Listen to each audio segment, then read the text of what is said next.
जय मसीह की गुड मॉर्निंग। आज सुबह प्रभु का वचन हमारे लिए सबोपदेशक अध्याय 3 आयत 1 एक्लेशियास्टिक्स चैप्टर 3 वर्स 1 आपके लिए पढ़ना चाहती हूँ। हर एक बात का एक अवसर और प्रत्येक काम का जो आकाश के नीचे होता है एक समय है। यहाँ पर दो शब्द है जिसके ऊपर हमें ध्यान देना है। एक है अवसर या फिर मौका और दूसरा है समय। मेरे प्रियो, परमेश्वर ये दोनों हमारे जीवन में देता है। कौन सी दो बातें देता है? अवसर या फिर मौका भी देता है और दूसरी बात समय भी देता है। तो हमें सीखना है कि हमारे जीवन में हर एक बात के लिए परमेश्वर एक मौका भी देता है और समय भी देता है। हमारे जीवन में हर एक बात के लिए एक समय होता है। तीसरा अध्याय को जब हम नीचे पढ़ते हैं, बहुत सारी बातों के बारे में हम सीखते हैं कि फॉर एग्जाम्पल जन्म का एक समय, मृत्यु का एक समय, बोने का एक समय, काटने का एक समय, ढूंढने का एक समय, खो देने का एक समय, रोने का समय, हंसने का समय। हर एक बात के लिए एक समय हमारे जीवन में होता है। तो मेरे प्रियो, इस आयत से हम आज ये सीखने जा रहे हैं कि परमेश्वर हमारे जीवन में मौका भी देता है और समय भी देता है, लेकिन ये बात हमारे हाथ में है कि हम इसका सदुपयोग कैसे करें। तो आज मैं एक 5 या 6 बातों को आपके सामने रखना चाहती हूँ। उन बातों को सुनकर या उन पॉइंट्स पर मनन कर कर हम लोग हमारे जीवन में डिसाइड करें कि जिन बातों को जब करना है उस समय हम लोग करने के लिए तैयार रहे। फॉर एग्जाम्पल, सबसे पहली बात, हम लोग सब विश्वासी भाई बहन हैं, तो हमारे जीवन में पर्सनल प्रेयर टाइम होना चाहिए, व्यक्तिगत प्रार्थना जीवन होना चाहिए। उसके लिए एक समय अलग करना बहुत ज़रूरी है। मेरे प्रियो, अब हम जीवित हैं इस पृथ्वी पर तो हमारे लिए समय है प्रार्थना करने का, लेकिन जब हम इस पृथ्वी छोड़कर जाएंगे उस समय हम प्रार्थना नहीं कर पाएंगे। तो अब समय है, प्रार्थना कीजिए। दूसरी बात, बाइबल अध्ययन कीजिए, बाइबल को पढ़िए, उसको कंठस्थ करने की कोशिश कीजिए या याद करने की कोशिश कीजिए और उससे आप उस पर मनन कीजिए कि इसमें से मैंने क्या सीखा।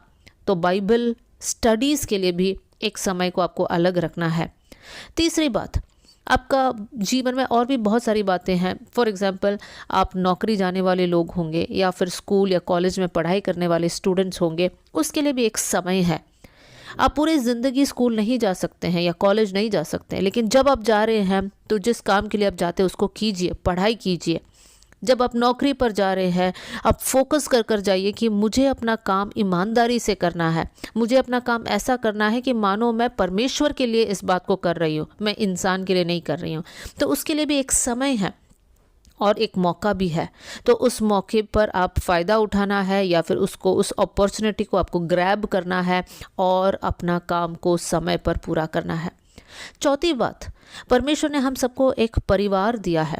अगर आप शादीशुदा एक इंसान हैं तो आपको अपना जीवन साथी के लिए समय निकालना है, आपको अपने बच्चों के लिए समय निकालना है, बच्चे माता पिता के लिए समय निकालें।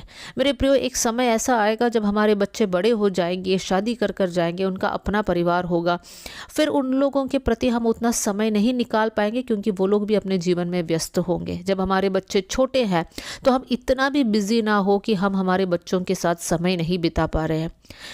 दुख की बात है, बहुत सारे पेरेंट्स को नहीं पता है कि आपके बच्चे कौन से क्लास में पढ़ रहे हैं, या फिर आपको ये मालूम होगा कि कौन से क्लास में पढ़ रहे हैं लेकिन कौन से सेक्शन में है, या उनका पसंद क्या है, उनको कौन सा स्पोर्ट्स में इंटरेस्ट है, कौन सा एक्टिविटी करना उनको अच्छा लगता है। ये बातें हमें पता नहीं है क्योंकि हम लोग दूसरे बातों में इतना व्यस्त है कि हम बच्चों के लिए समय नहीं निकाल पा रहे हैं।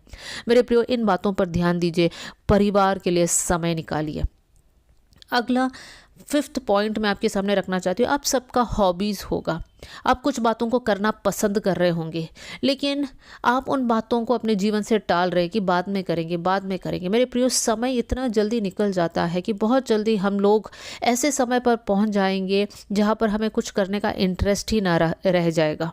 तो इसलिए हमें ध्यान देना है, जिन बातों को आप करना चाहते हैं, हो सकता है वो म्यूज़िक है, हो सकता है वो रीडिंग है, किताबों को पढ़ना है, हो सकता है पेंटिंग है, हो सकता है सिलाई करना है, जो आपका हॉबी है, जो आपका पसंदीदार काम है, उन बातों के लिए समय को अलग कीजिए मेरे प्रियो।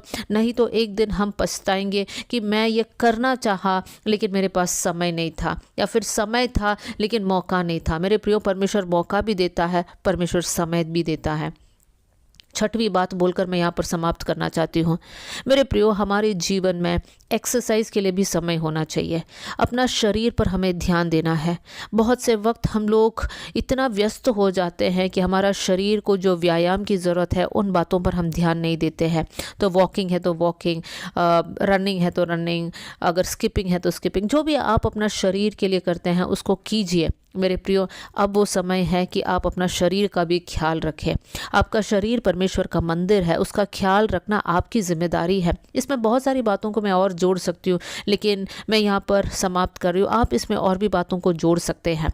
तो आज हम लोगों ने ये सीखा, हर बात के लिए एक समय है और हर बात के लिए मौका है। आइए हम लोग प्रार्थना करें। स्वर्गीय पिता, आज का वचन के लिए मैं धन्यवाद करती हूँ प्रभु। ये वचन सुनने वाले हर एक भाई और बहन प्रभु उत्साहित होने पाए, अपने जीवन में एक डिसीजन लेकर आगे बढ़ने पाए। प्रभु, जो मौका आप उनके जीवन में देते प्रभु जी, उसका सदुपयोग करने के लिए आप मदद करना। हर एक बात का परमेश्वर समय निकाल कर उसको पूरा करने के लिए आप मदद करना प्रभु जी। बहुत से वक्त हमारे जीवन में हम समय को बर्बाद करते हैं, टाइम वेस्ट करते। प्रभु, हमें माफ़ कर देना और हमें सिखाना प्रभु जी, ताकि हम समय को वेस्ट ना करें लेकिन उसका सदुपयोग करें। प्रभु, आपका अनुग्रह को हम चाहते हैं, हमारा जीवन बहुतों के लिए एक आशीष का कारण बन जाए। थैंक यू प्रभु, जो वचन सुन रहे सबको आशीष देना। आपने हमारी प्रार्थना सुना, इसलिए धन्यवाद। सारा आदर और महिमा आपको देते हुए प्रभु यीशु मसीह के नाम से हम मांगते हैं, amen. God bless you all. जय मसीह की।